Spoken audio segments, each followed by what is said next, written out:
미래가 창창했던 22살의 철인 3종 경기 국가대표 출신 선수가 소속팀의 가혹행위를 폭로하고 극단적인 선택을 했습니다. 그런데 이 선수뿐만이 아니었다고요, 피해자가? 그렇죠. 그러니까 지금 뭐 체육계의 폭언과 폭행은 그야말로 고질적인 병폐 가운데 하나인데 네. 이 청주시청의 트라이애슬론 팀 뿌리부터 썩어 있었다 이런 경주시청. 지금 그렇죠. 네네. 경주시청 썩어 있었다 이런 지금 평가가 나오고 있습니다.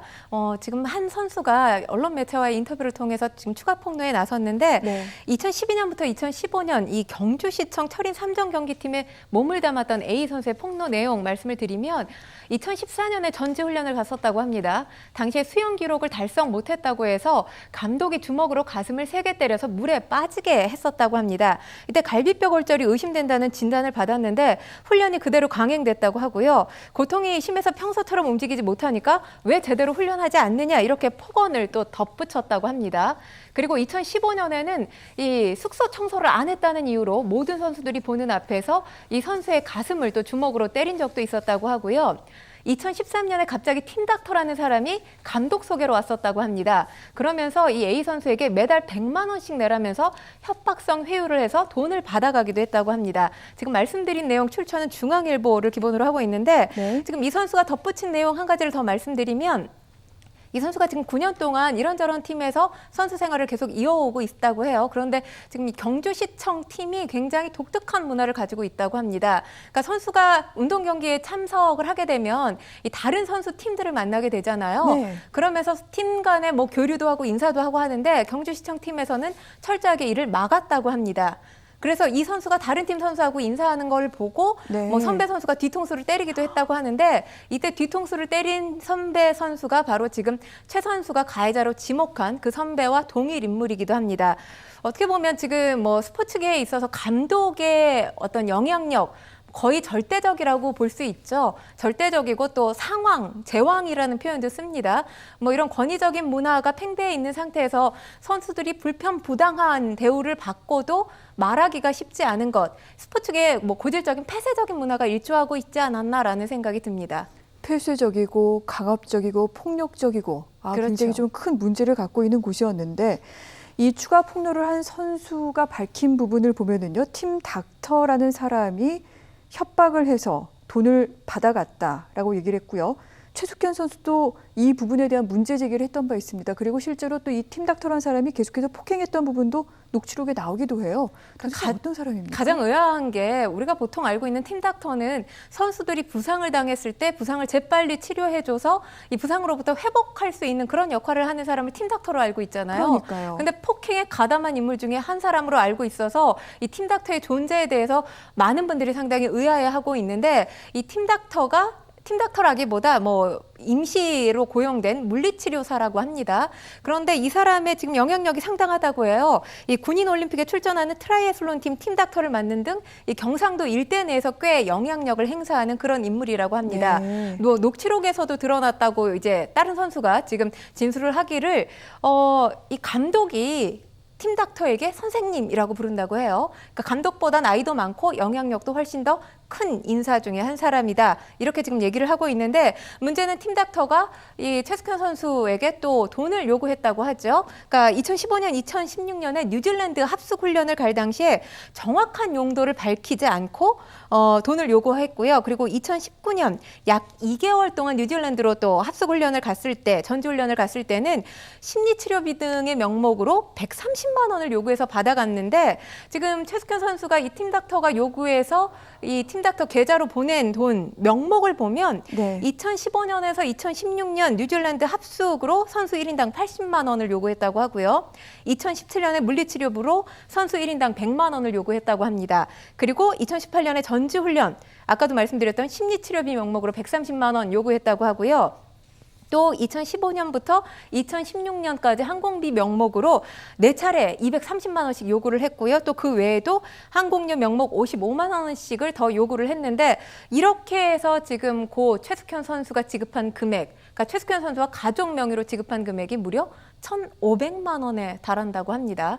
그래서 이게 과연 여기에 그대로 사용됐는지는 경찰이 조사를 해봐야 될 것으로 지금 보이는데, 일단 지금 이 팀닥터 외에도 네. 선배 선수가 또 돈을 요구했다고 해요. 그래서 지금 최숙현 선수가 2016년 1월부터 2019년 9월까지 선배 선수에게 지금 보냈다고 하는 돈이 또 1,500만 원이 넘습니다. 그리고 뭐 이 선배에게 굴복하는 문화, 뭐 상명하복이라고 할 수 있을 텐데, 이 지금 감독이 살고 싶으면 선배에게 가서 빌어라. 그러니까 선배가 잘못을 하든 후배가 잘못을 하든 여기에 개의치 않고 선배한테 가서 무조건 빌라고 했다고 하고요. 그리고 이런 지시에 결국 나는 살기 위해서 선배에게 무릎을 꿇고 빌었다라고 전하고 있습니다. 그러니까 지금 뭐 체육계의 오래된 문화 중에 하나가 네. 선배는 하늘이다 이런 문화가 있잖아요. 선배 말은 법이다 이런 문화가 있습니다. 이런 문화 때문에 그러니까 권위가 더 중요했던 거죠. 인권보다. 인권보다 권위가 더 중요시되는 문화, 잘못된 비뚤어진 문화 때문에 아까운 선수, 아까운 청춘 한 명이 극단적인 선택을 했는데, 글쎄요, 이렇게 극단적인 선택을 했음에도 뭔가 바뀌는 게 없다면 정말 그야말로 체육계 큰 문제인 거죠. 그렇죠. 한 가지만 더 좀 확인을 하겠습니다. 가해자들이 이 최 선수 장례식에 오지도 않았고 봐달라 뭐 이런 문자만 보냈다 이런 얘기가 나오던데 맞습니까? 그렇다고 합니다. 그러니까 최소한의 어떤 사람에 대한 예의조차 상실된 사람들이 아닌가라는 생각이 드는데, 네. 조문 오지 않았다는 것뿐만 아니라 지금 가족들의 슬픔이야 이루 말할 수 없지 않겠습니까? 그런데 슬픔에 빠진 가족들한테 경찰 고소 좀 봐달라 이런 식의 문자만 보냈다고 해요. 국민적 공분이 커질 수밖에 없는데, 뭐 우리가 흔히 이 반성, 미안함뿐만 아니라 이렇게 국민적 공분이 커지면 부끄러운 마음을 갖게 되잖아요. 그걸 우리가 한자로 염치라고 하는데, 모렴치의 끝판왕이 아닌가라는 생각이 들고요. 그리고 저는 지금 이 가해자로 지목된 4사람 외에도 더 문제가 있다고 생각되는 것이, 지금 최 선수가 폭행이 계속되면서 이 고통을 호소한 곳이 굉장히 여러 곳 있습니다. 네. 일단 뭐 국가인권위원회 올해 초부터 찾았다고 하고요. 그리고 경찰 형사고소, 또 대한체육회 스포츠인권센터에 신고를 하고 철인 3종협회 진정도 시도를 했습니다. 그런데 최 선수와 최 선수 가족에게 이 귀를 기울여 준 것이 단 한 곳도 없고요. 특히나 지금 수사기관에서 운동선수 폭행 다반사다. 그리고 이걸 고소해봤자 벌금형밖에 받지 않고 네. 처벌 수위 약하다고 이 최 선수에게 계속 얘기를 했다고 합니다. 그러니까 뭐 고소하지 말라라는 얘기겠죠. 그러다가 결국에는 최 선수가 변호사 좀 선임해달라고 아버지한테 부탁을 해서 변호사 선임해서 소송이 진행 중에 있었다고 합니다. 뭐 중요한 건 지금 선수들에게 계속되는 이런 가혹행위도 문제지만, 지금 선수들이 불편부당함을 받고 본인들의 목소리를 낼 수 있는 창구를 다 찾아다닌 거 아니에요. 그런데도 이 창구들이 귀를 막았다는데 정말 국민들은 더 공분할 수밖에 없는데, 중요한 건 체육계에 대해서도 문제를 들여다볼 필요가 있지만, 네. 지금 이 창구들이 제대로 역할을 했는지 역할 규명하는 것도 지금 정부가 나서야 되지 않나라는 생각이 듭니다. 정말 그렇습니다. 어제도 잠깐 말씀을 드렸습니다만 최 선수가 극단적인 선택을 한 데에는 모든 것에 절망을 느끼고 더 이상 방법이 없다라고 느낌을 받았다라는 그런 심정을 주변 사람들한테 얘기하고 난 뒤 이런 선택을 했다고 합니다. 그만큼 계속해서 난맥상이 차곡차곡 쌓였던 건데, 미래통합당 이용 의원이 밝힌 부분에 따르면 경주시청 감독, 팀 닥터 등에게 모두 선수 8명이 폭행을 당한 것으로 파악이 됐고요. 문화체육관광부 특별조사단을 구성을 했어요. 문재인 대통령이 특별히 최윤희 차관이 정확하게 이 부분 조사를 해서 대책을 마련해라라고까지 지목을 해서 얘기를 했는데, 앞으로 그럼 어떻게 진행이 됩니까? 일단 지금 뭐 이 8명 선수 가운데서 2명이 감독과 팀 닥터 상대로 소송을 준비 중에 네. 있다고 합니다.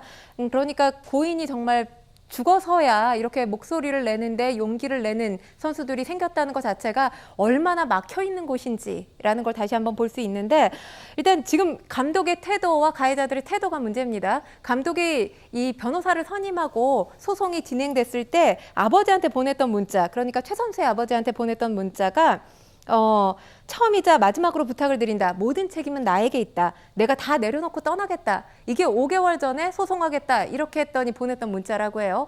그렇지만 지금 태도가 바뀌었습니다. 나는 폭언과 폭행을 한 적이 없다. 네. 감독뿐만 아니라 나머지 가해자들이 다 이렇게 지금 주장을 하고 있는 상황이거든요.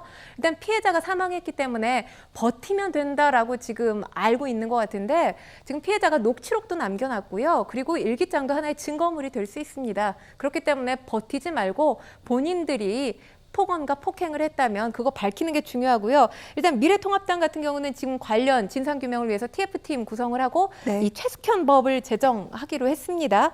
근데 중요한 게 저는 정치권이 사실 뭐 최숙현 선수 사망 사건뿐만 아니라 이런 국민적인 공분이 치닫고 있는 사건들이 나올 때마다 법 네. 제정하겠다고 목소리를 내지만 결국에는 국회 문턱에서 좌절되는 경우가 상당히 많잖아요. 제발이지 손에 잡힐 수 있는 법 제정했으면 좋겠고요. 그리고 사실 법을 제정한다는 건 처벌 관련입니다. 그러니까 예방책이 될 그렇죠. 수 없어요. 네. 그러니까 지금 고질적인 병폐, 이 체육계에 썩어 있는 문화 자체가 체육계가 자성을 하고 고칠 수 있게 이 부분부터 제도화해야 되지 않나, 새롭게 제도화하는 노력을 기울여야 되지 않나라는 생각이 듭니다. 네.